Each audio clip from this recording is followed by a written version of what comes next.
Hi hello ನಮಸ್ಕಾರ welcome back to my YouTube channel. ಇವತ್ತಿನ ವ್ಲಾಗಿಗೆ ಎಲ್ಲರಿಗೂ ಕೂಡ ಸ್ವಾಗತ. ಇವತ್ತಿನ ವಿಡಿಯೋದಲ್ಲಿ ನಾನು ತುಂಬ ರುಚಿಯಾಗಿ ಹಾಗೆ ಸೂಪರ್ ಆಗಿರುವಂತಹ ಒಂದು ಚಿಕನ್ ಸುಕ್ಕ ರೆಸಿಪಿನ ಮಾಡಿ ತೋರಿಸ್ತಾ ಇದ್ದೀನಿ. ಇವತ್ತು ನಾನು ಕುಂದಾಪುರ ಸ್ಟೈಲಲ್ಲಿ ಚಿಕನ್ ಸುಕ್ಕವನ್ನು ಹೇಗೆ ಮಾಡೋದು ಅಂಥೇಳಿ ಇವತ್ತಿನ ವಿಡಿಯೋದಲ್ಲಿ ನಿಮಗೆ ತೋರಿಸ್ಕೊಡ್ತಾ ಇದ್ದೀನಿ. ತುಂಬ ರುಚಿಯಾಗಿರುತ್ತೆ, ಹಾಗೆ ಡಿಫ್ರೆಂಟ್ ಸ್ಟೈಲಲ್ಲಿ ನಾವು ಒಂದು ಚಿಕನ್ ಸುಕ್ಕವನ್ನು ಮಾಡ್ಬೋದು. ಸೊ ಇದಕ್ಕೆ ನಾನು ಹೆಚ್ಚಾಗಿ ಟೊಮೆಟೊ ಆಗಿರ್ಬೋದು, ನಿಂಬೆಹಣ್ಣು ಆಗಿರ್ಬೋದು, ಮೊಸರು ಆಗಿರ್ಬೋದು, ಯಾವುದೇ ಒಂದು ಹುಳಿ ಐಟಮನ್ನು ನಾನಿಲ್ಲಿ ಬಳಸ್ತಾ ಇಲ್ಲ. ಸೊ ತುಂಬ ವೆರಿ ಈಸಿ ಹಾಗೆಯೇ ಟೇಸ್ಟಿಯಾಗಿರುವಂತಹ ರೆಸಿಪಿ ಇದು. ಬನ್ನಿ ಹೇಗೆ ಮಾಡೋದು ಅಂಥೇಳಿ ಇವತ್ತಿನ ವಿಡಿಯೋದಲ್ಲಿ ಕಲಿತ್ಕೊಳ್ಳೋಣ. ಈ ಥರ ಚಿಕನ್ ಸುಕ್ಕವನ್ನು ಎಕ್ಸ್ಪೆಷಲಿ ನಾವು ಬಿರಂಜಿ ಅನ್ನಕ್ಕೆ ಅಥವಾ ಜೀರಾ ರೈಸಿಗೆ, ಚಪಾತಿ, ರೊಟ್ಟಿ, ಪರೋಟ ಇವಕ್ಕೆಲ್ಲ ತುಂಬ ಸೂಟ್ ಆಗುತ್ತೆ. ಹಾಗೆಯೇ ಇದಕ್ಕೆ ಹಾಕುವಂಥ ಇಂಗ್ರೀಡಿಯೆಂಟ್ಸ್ ತುಂಬ ಸ್ಪೆಷಲಾಗಿ ನಾವು ಒಂದು ಮಸಾಲೆಯನ್ನು ತಗೋಬೇಕಾಗತ್ತೆ. ಎಲ್ಲವನ್ನು ಕೂಡ ಇವತ್ತಿನ ವಿಡಿಯೋದಲ್ಲಿ ಡೀಟೇಲಾಗಿ ತೋರಿಸ್ಕೊಡ್ತೀನಿ. ಬನ್ನಿ ವಿಡಿಯೋವನ್ನು ಸ್ಟಾರ್ಟ್ ಮಾಡೋಣ. ಕುಂದಾಪುರ ಸ್ಟೈಲಲ್ಲಿ ಚಿಕನ್ ಸುಕ್ಕವನ್ನು ಮಾಡೋದು ತುಂಬ ವಿಶೇಷ. ನನಗಂತೂ ಮೋಸ್ಟ್ ಫೇವ್ರೇಟ್ ಚಿಕನ್ ರೆಸಿಪಿ ನಾನು ಮಾಡುವಂತಹ ಚಿಕನ್ ರೆಸಿಪಿಲಿ. ಸೊ ಇದನ್ನು ಮಾಡಲಿಕ್ಕೆ ನಾನು 1 kg ಚಿಕನ್ ಮಾಂಸವನ್ನು ತೊಗೊಂಡಿದ್ದೀನಿ. ನೀವು ನೋಡ್ತಾ ಇರ್ಬೋದು, ಪೂರ್ತಿ ಕಂಪ್ಲೀಟಾಗಿ ನಾನು ತೊಡೆ ಮಾಂಸವನ್ನು ಕಟ್ ಮಾಡಿಸ್ಕೊಂಬಂದಿದ್ದೀನಿ. ಹಾಗೆಯೇ ಒಂದು ಸಿಪ್ಪೆ ತೆಗೆದಿರುವಂತಹ ಬೆಳ್ಳುಳ್ಳಿಯನ್ನು ಜಜ್ಕೊಂಡಿದ್ದೀನಿ, ಕೊತ್ತಂಬರಿ ಸೊಪ್ಪು, 1 ಚಮಚದಷ್ಟು ಶುಂಠಿ ಬೆಳ್ಳುಳ್ಳಿ ಪೇಸ್ಟು, ಕೊತ್ತಂಬರಿ ಕಾಳು, ಒಂದು 6 ಕಾಳು ಮೆಣಸು, ಒಂದು ಅರ್ಧ ಚಮಚದಷ್ಟು ಜೀರಿಗೆ, ಒಂದು ಈರುಳ್ಳಿಯನ್ನು ಸ್ಲೈಸಾಗಿ ಹೆಚ್ಕೊಂಡಿದ್ದೀನಿ, ಒಂದು 6 ಬ್ಯಾಡಗಿ ಮೆಣಸಿನ್ಕಾಯಿ ಅಥವಾ ಖಾರದ ಮೆಣಸಿನ್ಕಾಯಿ ಯಾವುದಾದ್ರೂ ಕೂಡ ನೀವು ತೊಗೊಬೋದು. 2 ಈರುಳ್ಳಿಯನ್ನು ನಾನು ಈ ಥರ ಫುಲ್ ಡಾರ್ಕ್ ಬಣ್ಣ ಬರೋ ಥರ ಹುರಿದಿಟ್ಕೊಂಡಿದ್ದೀನಿ, ಅಂದರೆ ಎಣ್ಣೆಯಲ್ಲಿ ಕರೆದಿಟ್ಕೊಂಡಿದ್ದೀನಿ 1 ಬಟ್ಲಷ್ಟು. ಹಾಗೆಯೇ ಮಸಾಲೆಗೆ ಅರಿಶಿನ ಪುಡಿ, ಉಪ್ಪು, ಖಾರದ ಪುಡಿ, ಗರಂ ಮಸಾಲ, ಒಂದು ಅರ್ಧ ಬಟ್ಲಷ್ಟು ನಾನು ಒಣ ಕೊಬ್ಬರಿಯನ್ನು ತುರಿದಿಟ್ಕೊಂಡಿದ್ದೀನಿ. ಹಾಗೆಯೇ ಚಿಕನ್ ಒಗ್ಗರಣೆಗೆ ಒಂದು 2 ಈರುಳ್ಳಿಯನ್ನು ಸ್ಲೈಸಾಗಿ ಹೆಚ್ಚಿಟ್ಕೊಂಡಿದ್ದೀನಿ. ಇವಿಷ್ಟು ನಮಗೆ ಕುಂದಾಪುರ ಚಿಕನ್ ಮಾಡಲಿಕ್ಕೆ ಬೇಕಾಗಿರುವಂತಹ ಇಂಗ್ರೀಡಿಯೆಂಟ್ಸ್ಗಳು. ಮೊದಲಿಗೆ ಒಂದು ಬಾಣಲಿಗೆ 1 ಚಮಚದಷ್ಟು ಎಣ್ಣೆನ ಹಾಕಿ ಬಿಸಿ ಮಾಡ್ಕೊಳ್ಳೋಣ. ಎಣ್ಣೆ ಸ್ವಲ್ಪ ಬಿಸಿ ಆಗ್ತಿದ್ದಂಗೆ ಇದಕ್ಕೆ ನಾವು ಒಂದು 6 ಒಣಮೆಣಸಿನ್ಕಾಯಿ ಇಟ್ಕೊಂಡಿದ್ವಲ್ಲ, ಅದನ್ನ ನಾನು ಮಧ್ಯೆ ಕಟ್ ಮಾಡ್ಕೊಂಡಿದ್ದೀನಿ, ಅಥವಾ ಮುರಿದಿಟ್ಕೊಂಡಿರುವಂಥ 6 ಒಣಮೆಣಸಿನ್ಕಾಯಿ, ಈರುಳ್ಳಿ, ಕೊತ್ತಂಬರಿ ಕಾಳು, ಜೀರಿಗೆಯನ್ನು ಚೆನ್ನಾಗಿ ಎಣ್ಣೆಯಲ್ಲಿ ಹುರ್ಕೊಬೇಕಾಗತ್ತೆ. ಇವಿಷ್ಟೇ ನಮಗೆ ಮಸಾಲೆಗೆ ಬೇಕಾಗಿರುವಂಥದ್ದು. ಸೊ ಇದನ್ನು ಒಂದು ಸ್ವಲ್ಪ ಹಸಿ ವಾಸನೆ ಹೋಗೋ ಥರ, ಹಾಗೆಯೇ ಒಣಮೆಣಸಿನ್ಕಾಯಿ ಗರಿ ಗರಿ ಆಗಬೇಕು, ಆ ಥರ ಚೆನ್ನಾಗಿ ಫ್ರೈ ಮಾಡ್ಕೊಳ್ಳೋಣ. ಇವಾಗೆಲ್ಲ ಇದೆಲ್ಲ ನೀಟಾಗಿ ಫ್ರೈ ಆಗಿದೆ. ಇದು ತಣ್ಣಗಾದ್ಮೇಲೆ ನಾವು ಮಿಕ್ಸರ್ ಜಾರಿಗೆ ಹಾಕಿ ಅಜಡ ಬಜಡ ರುಬ್ಕೋಬೇಕಾಗತ್ತೆ. ಅಜಡ ಬಜಡ ಅಂದರೆ ತರಿ ತರಿಯಾಗಿ, ಸರಿನಾ? ನಿಮಗೆ ತೋರಿಸ್ತೀನಿ ಯಾವ ಥರ ರುಬ್ಕೊಂಡಿದ್ದೀನಿ ಅಂಥೇಳಿ. ಇವಾಗ ಒಂದು ಪಾತ್ರೆಗೆ 2 ಚಮಚದಷ್ಟು ಅಡುಗೆ ಎಣ್ಣೆನ ಹಾಕ್ಕೊಂಡಿದ್ದೀನಿ. ಈರುಳ್ಳಿ ಕರೆದಿರುವಂತಹ ಎಣ್ಣೆಯನ್ನೇ ನಾನಿಲ್ಲಿ ತೊಗೊಂಡಿರೋದು. ಇವಾಗ ಎಣ್ಣೆ ಚೆನ್ನಾಗಿ ಕಾಯ್ತಿದ್ದಂಗೆ 2 ಈರುಳ್ಳಿಯನ್ನು ನಾನು ಸ್ಲೈಸಾಗಿ ಹೆಚ್ಕೊಂಡಿದ್ನಲ್ಲ, ಅದನ್ನು ಕೂಡ ಹಾಕಿ ಫ್ರೈ ಮಾಡ್ಕೊತಾ ಇದ್ದೀನಿ. ನಾನು ಕರೆದಿರುವಂತಹ ಈರುಳ್ಳಿ ಇಟ್ಕೊಂಡಿದ್ದೀನಲ್ಲ, ಅದನ್ನ ಯಾಕೆ ಹಾಕ್ತೀನಿ ಅಂತ ಹೇಳ್ತೀನಿ ನೋಡಿ.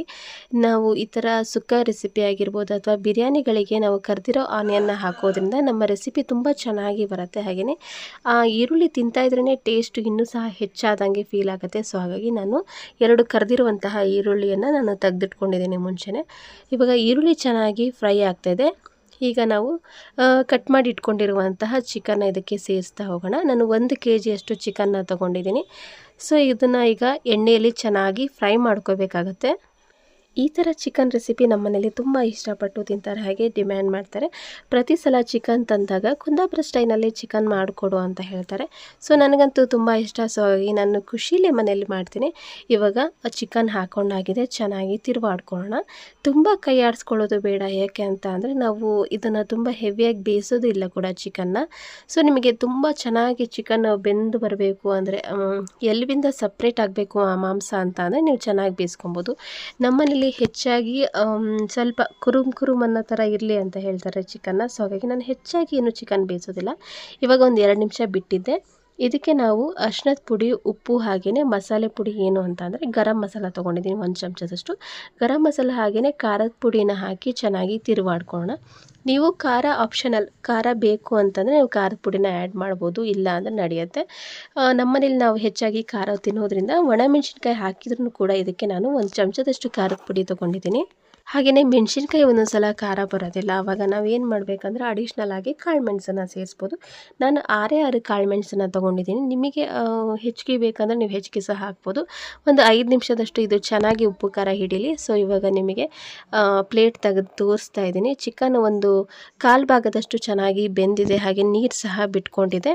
ಇದನ್ನು ಚೆನ್ನಾಗಿ ತಿರುವಾಡ್ಕೊಳ್ಳೋಣ. ಹಾಗೆ ನಾನು ಮಿಕ್ಸರ್ ಜಾರಿಗೆ ಒಣಮೆಣಸಿನ್ಕಾಯಿ, ಈರುಳ್ಳಿ, ಕೊತ್ತಂಬರಿ ಕಾಳು, ಜೀರಿಗೆ ಹಾಗೆಯೇ ಕಾಳು ಮೆಣಸಿನ ಪೇಸ್ಟ್ ಮಾಡಿ ಇಟ್ಕೊಂಡಿದ್ದಲ್ಲ, ಅದನ್ನು ನಿಮಗೆ ಈಗ ಹಾಕಿ ತೋರಿಸ್ತಾ ಇದ್ದೀನಿ. ಸೊ ಈ ಪೇಸ್ಟನ್ನು ಮಾಡಬೇಕಾದ್ರೆ ನಾವು ನೀರನ್ನು ಮುಟ್ಟಿಸ್ಬಾರ್ದು, ಹಾಗೆ ನಾವು ತರಿಯಾಗಿ ರುಬ್ಕೋಬೇಕಾಗತ್ತೆ. ನೋಡಿ ಈ ಥರ ಇರಬೇಕು ಕಂಪ್ಲೀಟಾಗಿ, ಪೂರ್ತಿ ನೈಸ್ ಸಹ ಆಗಬಾರ್ದು, ಹಾಗೆಯೇ ಪೂರ್ತಿ ಇದಕ್ಕೆ ನೀರು ಹಾಕಿ ನಾವು ಫುಲ್ ಪೇಸ್ಟ್ ಎಲ್ಲ ಮಾಡಬಾರ್ದು. ಈ ಪ್ರಮಾಣದಲ್ಲಿ ನಾವು ರುಬ್ಬಿಟ್ಕೊಂಡಿರುವಂತಹ ಮಸಾಲೆಯನ್ನು ಸೇರಿಸ್ಕೊಂಡು ಚೆನ್ನಾಗಿ ಕಲಿಸ್ಕೋಬೇಕಾಗತ್ತೆ. ಸ್ಪೆಸಿಫಿಕ್ ಆಗಿ ನಾನು 1 kgಗೆ 6 ಮೆಣಸಿನ್ಕಾಯಿ ಅಂತಲೇ ಹೇಳೋದಿಲ್ಲ. ನಿಮಗೆ ಖಾರ ಬೇಕಾದರೆ ಹೆಚ್ಚಿಗೆ ಸಹ ನೀವು ಹಾಕೋಬೋದು. ಕ್ವಾಂಟಿಟಿ ಹೇಗೆ ಹೆಚ್ಚಿಗೆ ಇರುತ್ತಲ್ಲ, ಅಂದರೆ ಫಾರ್ ಎಕ್ಸಾಂಪಲ್ ಈಗ 2 kg ಚಿಕನ್ ತಗೊತೀರಿ ಅಂದರೆ ಒಂದು 12-14 ಮೆಣಸಿನ್ಕಾಯಿ ತೊಗೊಬೋದು. ಈರುಳ್ಳಿ ಸಹ 1 ರಿಂದ 2 ಅಥವಾ 3 ಈ ಥರ ಕೂಡ ತೊಗೊಬೋದು. ಈರುಳ್ಳಿ ನಾವು ಹೆಚ್ಚು ಹಾಕ್ತಿದ್ದಂಗೆ ಚಿಕನ್ ರೆಸಿಪಿ ಸ್ವೀಟ್ ಆಗುತ್ತೆ. ಆ್ಯಕ್ಚುಲಿ ಏನಕ್ಕೆ ಅಂತಂದರೆ ಇಲ್ಲಿ ಕರೆದಿರುವಂತಹ ಈರುಳ್ಳಿ ಸಹ 2 ಹಾಕ್ತಾಯಿದ್ದೀನಿ. ಹಾಗೆಯೇ ಒಗ್ಗರಣೆಗೂ ಸಹ 2 ಈರುಳ್ಳಿ ತೊಗೊಂಡಿರೋದ್ರಿಂದ ನಾವು ಅತಿ ಈರುಳ್ಳಿ ಹಾಕಿದರೆ ರೆಸಿಪಿ ಆಟೋಮೆಟಿಕ್ಕಾಗಿ ಸ್ವೀಟ್ ಆಗುತ್ತೆ. ಸೊ ನೀವು ಈರುಳ್ಳಿನ ಹಿಡಿದು ಹಾಕ್ಬೋದು. ಹಾಗೆಯೇ ಕೊತ್ತಂಬರಿ ಕಾಳನ್ನು ಸಹ ನಾವು ಲೆಕ್ಕದಲ್ಲಿ ಹಾಕಬೇಕಾಗತ್ತೆ. ಕೊತ್ತಂಬರಿ ಕಾಳು ಹೆಚ್ಚಿಗೆ ಆದರೆ ನಮಗೆ ರೆಸಿಪಿ ಚೆನ್ನಾಗಾಗೋದಿಲ್ಲ, ತಿನ್ನೋದಕ್ಕೆ ಆಗೋದಿಲ್ಲ. ಇವಾಗ ಎಣ್ಣೆಯಲ್ಲಿ ಡೀಪ್ ಫ್ರೈ ಮಾಡಿಟ್ಕೊಂಡಿರುವಂಥ ಆನಿಯನನ್ನು ಸೇರಿಸ್ಕೊಳ್ಳೋಣ. ಡೀಪ್ ಫ್ರೈ ಅಂದರೆ ಯಾವ ಥರ, ಬ್ರೌನಿಷ್ ಅಥವಾ ಬ್ಲ್ಯಾಕ್ ಅಂತ ನೀವು ಕೇಳ್ಬೋದು. ನೀವು ವಿಡಿಯೋದಲ್ಲಿ ಇವಾಗ ನೋಡ್ತಾ ಇದ್ದೀರಲ್ಲ, ಸೇಮ್ ಆ್ಯಸ್ ಇಟ್ ಈಸ್ ಇದೇ ಥರ ಈರುಳ್ಳಿ ಚೆನ್ನಾಗಿ ಫ್ರೈ ಆದರೆ ಮಾತ್ರ ಈ ರೆಸಿಪಿ ತುಂಬ ಟೇಸ್ಟ್ ಅನಿಸುತ್ತೆ. ಸೊ ಇವಾಗ ನಾವು ಇದೊಂದು ಕುಂದಾಪುರ ಸ್ಟೈಲಲ್ಲಿ ಚಿಕನ್ ರೆಸಿಪಿ ಮಾಡ್ತೀವಿ ಅಂದರೆ ಮೇನ್ ಇಂಗ್ರೀಡಿಯೆಂಟ್ಸೇ ಇದು. ಕರೆದಿರುವಂತಹ ಈರುಳ್ಳಿ, ಹಾಗೆಯೇ ಒಣ ಕೊಬ್ಬರಿ, ಹಾಗೆಯೇ ಮೆಣಸಿನ್ಕಾಯಿ, ಇವಿಷ್ಟೇ ನಮಗೆ ರೆಸಿಪಿ ಮುಖ್ಯವಾಗಿ ಬೇಕಾಗಿರುವಂಥದ್ದು ಇಂಗ್ರೀಡಿಯೆಂಟ್ಸ್ಗಳಾಗಿರುತ್ತೆ. ಇವಾಗ ನಾನು ಅರ್ಧ ಬಟ್ಲಷ್ಟು ಒಣ ಕೊಬ್ಬರಿಯನ್ನು ಸೇರಿಸ್ತಾ ಇದ್ದೀನಿ. ನೀವು ಹಸಿ ಕೊಬ್ಬರಿಯನ್ನು ಸಹ ಹಾಕ್ಬೋದು. ನನ್ನ ಹತ್ರ ಒಣ ಕೊಬ್ಬರಿ ಇತ್ತು, ಹಾಗಾಗಿ ನಾನು ತುರಿದಿಟ್ಕೊಂಡಿರುವಂತಹ ಒಣ ಕೊಬ್ಬರಿ ಒಂದು ಅರ್ಧ ಬಟ್ಲಷ್ಟು ಸೇರಿಸ್ತಾ ಇದ್ದೀನಿ. ಕೊಬ್ಬರಿ ನಿಮಗೆ ಚಲ್ಟ ಬೇಕು ಹೆಚ್ಚಾಗಿ ಅಂತಂದರೆ ನೀವು 1 ಬಟ್ಲಷ್ಟು ಕೊಬ್ಬರಿಯನ್ನು ಸಹ ಹಾಕ್ಬೋದು.